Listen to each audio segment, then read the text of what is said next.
tous, j'ai l'habitude de faire des vidéos dans des beaux parcs et des... Enfin voilà, je vous offre toujours des jolis petits paysages, mais là aujourd'hui c'était au-dessus de mes forces, il fait vraiment froid, il pleut et je suis une grande frileuse. Je suis rentrée d'Australie il y a peu et je vous avouerai que j'ai énormément de mal à me réacclimater dans le nord de la France, hein, de là où je suis originaire enfin originaire, non, je suis originaire de l'île Maurice, mais je veux dire j'ai grandi dans le nord de la France et j'ai toujours eu un mal de chien à m'adapter au climat, mais là depuis que j'ai passé, depuis que je suis revenue d'Australie, c'est encore pire. Voilà, donc je m'y fais tout doucement. Donc voilà, j'ai décidé aujourd'hui de faire la vidéo dans la voiture. Mes deux sœurs sont allées chercher des plantes là dans le magasin d'en face et je me suis dit que j'allais en profiter pour faire la vidéo, étant donné que j'avais le trépied et la caméra avec moi. Voilà, vous savez tout. Et aujourd'hui, on va parler de l'entourage. Alors, que vous en soyez conscient ou pas, votre entourage est très important.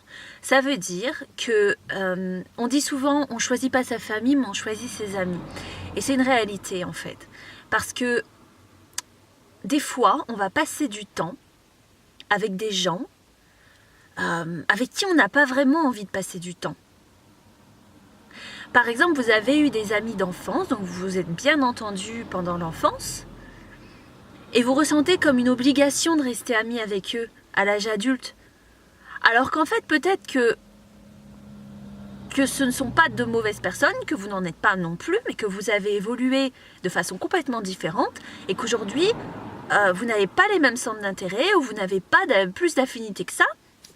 Et en fait, finalement, il n'y a rien qui vous oblige à rester ami avec eux. Si ce n'est ce poids des années qui dit que voilà, c'est une amie d'enfance, donc je dois l'aimer et je dois continuer à être amie avec elle. Mais pas forcément.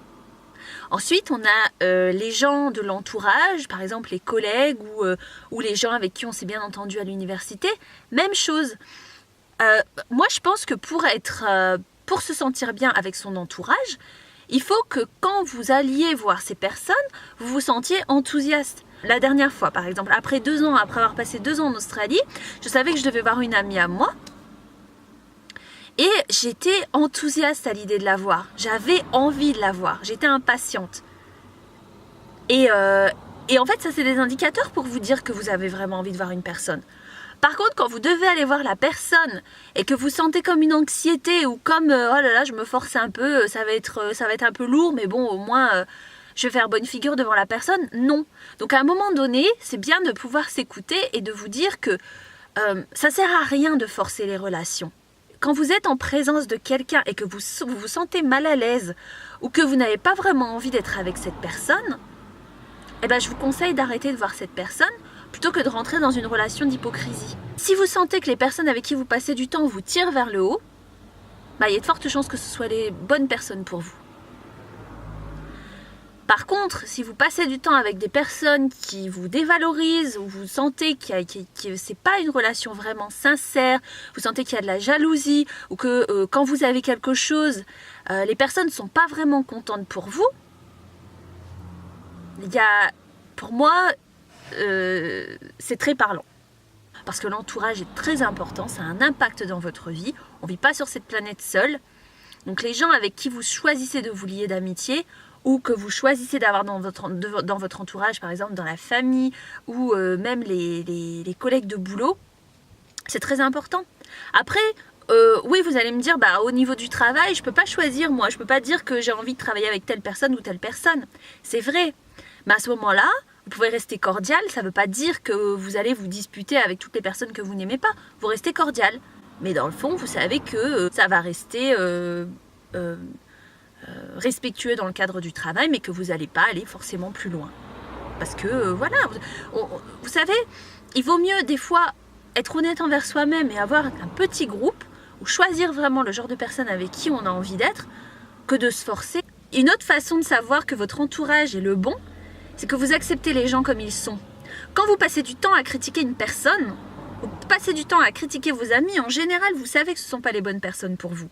Par exemple, moi j'ai une amie, à chaque fois que je lui envoie un message, je sais qu'elle va me répondre, elle peut me répondre un mois plus tard. Parce qu'elle déteste les réseaux sociaux, elle n'est pas du tout téléphone, Et dans le passé, ça m'a dérangée parce que je lui ai dit, écoute, je te porte de l'attention, je t'envoie des messages pour savoir comment tu vas et tu ne me réponds pas. Et elle me dit, oui, mais ça m'embête que tu me fasses la remarque parce que tu me connais, tu sais pertinemment que je suis une personne qui n'est pas téléphone. Je ne suis pas téléphone, j'ai pas toujours mon téléphone dans les mains, je vais sur Facebook occasionnellement, voilà, c'est pas du tout mon truc. Et une fois que j'ai accepté ça, ça n'a plus jamais eu d'incidence dans notre amitié parce que je l'ai comprise. Donc quand vous aimez vos amis et que vous aimez votre entourage, vous allez cesser de le critiquer. Et quand vous allez avoir envie de prendre des nouvelles de cette personne, vous allez le faire naturellement sans dire oui mais j'ai fait ceci, tu n'as pas fait cela. Et c'est ça aussi, quand on est vraiment sincère avec ses amis et son entourage, on se rend compte qu'on n'a pas vraiment à les juger ou à les critiquer. On peut émettre une opinion, mais en aucun cas on va être dans la critique pure et dure ou malsaine. La critique malsaine, celle où on est médisant et où on va parler sur le dos des uns et des autres quand ils ne sont pas présents. D'accord ? Donc, je vous encourage à vraiment réfléchir au type d'entourage que vous avez autour de vous, aux gens qui vous font du bien et à ceux qui vous sont, entre guillemets, nuisibles. Voilà, j'espère que ça vous aide. Ne vous forcez pas dans vos relations.